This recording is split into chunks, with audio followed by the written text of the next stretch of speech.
Hello, everyone, and welcome to another episode of Agave Talk, your number one source for everything agave.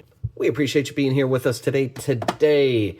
This bottle, beautiful, beautiful, beautiful. If you follow Tequila Mandala, you know every single year they drop a Dia De Los Muertos special edition. This right here is the newest 2024 edition. I'm excited. I really am. You guys know I love artwork. If you follow the channel, bottle art, I truly, truly love it. Yes, I'm always looking for a high quality tequila, but bottle art matters and it truly connects to Mexican culture, right? Artistry throughout Mexican culture, throughout Mexican history has really, really played a pivotal role throughout time, right? So to be able to have a lot of these tequila bottles who are incorporating art, that is amazing. So whatever you feel about the tequila inside, if you're here for the art also, that matters, right? So hey, this right here, this is the brand new 2024 Dia de los Muertos from Tequila Mandala.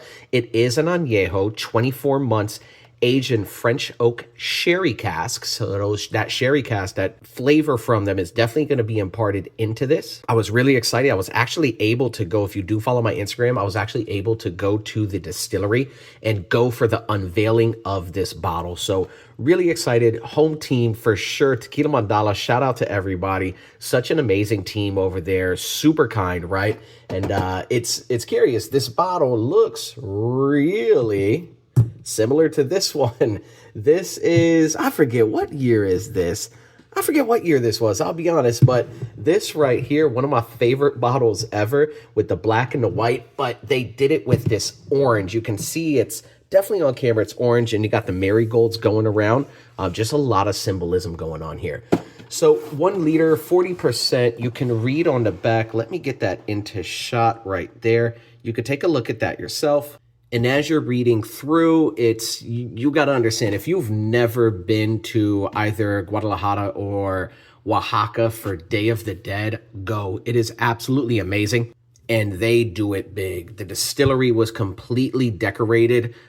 They had altars. They had marigolds everywhere. Catrinas, like it was amazing for sure. So funny enough, though, I did not get to try this bottle there. They literally just unveiled it at that event. And I didn't even get to try a pour, but I'm really excited because I got to take a bottle home. So I am going to open this. Some of you guys might think like, whoa, you don't open that, right? Keep that. Well, hey, why not, right? So I am going to open this up. Let me take this out of the box. It comes in a very, very beautiful looking showcase. And hold on, there we go. All right.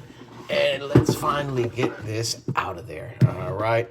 Put the box to the side, and yeah, that is absolutely gorgeous. That bright orange, I believe they nicknamed this the Flame, La Flama, or something like that. But man, you could see overall 1 liter bottle, just the skulls everywhere, and this really, really is beautiful.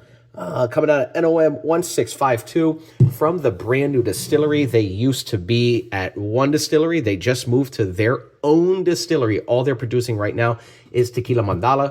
And that's a huge step. Shout out to the team. All right. So I am going to open this up. Like I said, it is a 24-month añejo. As compared to the black and white bottle, that is an extra añejo. So it's kind of interesting what they do throughout the years. Let me bring those side by side. You can actually see that the skulls are different. And you can see this is an extra añejo. And this one, I've never opened this one up. So yeah, let's see. Let's get this out of the way. Bring this back in. Shout out to the whole team, everybody. I was able to bring this here, and with that, let your bottles pop. Oh, come on. Oh, there we go. All right. Beautiful orange ceramic topper, and let me pour this out. All right. Well, I appreciate you being here. If you have not done so already, hit that like and subscribe, as well as follow us on Instagram at Agave Talk. That is a deep dark color. Let me get this back inside. And I have had Tequila Mandala. I have quite a few bottles here. I have their extra añejo, right? The original. And I have 3 bottles of the Dia de los Muertos. This is the only one I've ever opened. But I do have that extra añejo opened. And it is sweet. It is a very sweet tequila. The reality is yes, this does have additives. All right, guys. So if that is not your jam, that's not your thing, this is not going to be the tequila for you. But the reality is that it is for somebody, okay? So when we're really talking about, I'm trying to get the legs and tears in focus. I'll move that out the way because it is sticky. But when we're talking about, there we go. All right, there we go, kind of ish. There we go. That's running for sure.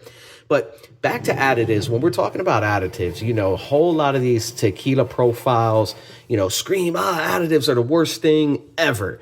Well, think about it like a chef. You know, you might not like a certain dish, but for somebody else, it's going to be the best thing they've ever eaten, right? So it's the same thing with master distillers. Yes, there are traditional tequilas out there, and I love my tequila to be traditional, to taste like agave, right? I don't like artificialness. I don't like sweeteners. I don't like those additives added to my tequila. However, when the time and place calls, it might call for that. So this right here, I'm letting you know straight up, this does have additives. It is a very sweet tequila. I have not had this, but I'm going off of the other expressions. I shouldn't say expressions, the other bottle offerings that they've had, the extra añejos, right? But yeah, I already know that this is going to be probably sweet. And with that being said, okay. On the nose, again, it's that sherry cask, that 24-month sherry casks. And you're definitely getting sherry, French oak, right? You're getting that wood. Oh, and honestly, like in the nose, it's not overpowering at all. There's nothing off-putting like cake batter, vanilla. There's really nothing really off-putting like that. Honestly, it's a lot of wood in there. Balanced. It's got kind of like a little spice to it. Yeah, it's kind of like a baking spice. That wood is really shining through. Even got a little bit of fruit on there. Maybe apple, a little bit of red apple. And it does have still even some agave sweetness to it. But overall in the nose, that's awesome. It's not very like manipulated in the nose for sure. But let's take a sip. Cheers. Shout out to the whole team. And let's see.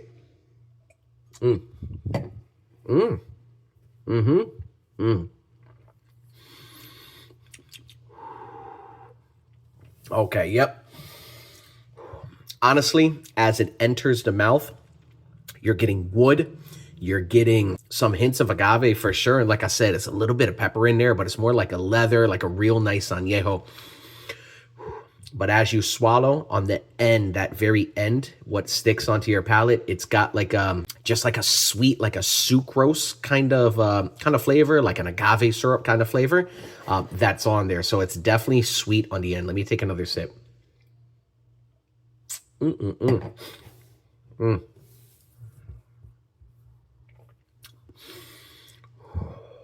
Oh, yeah.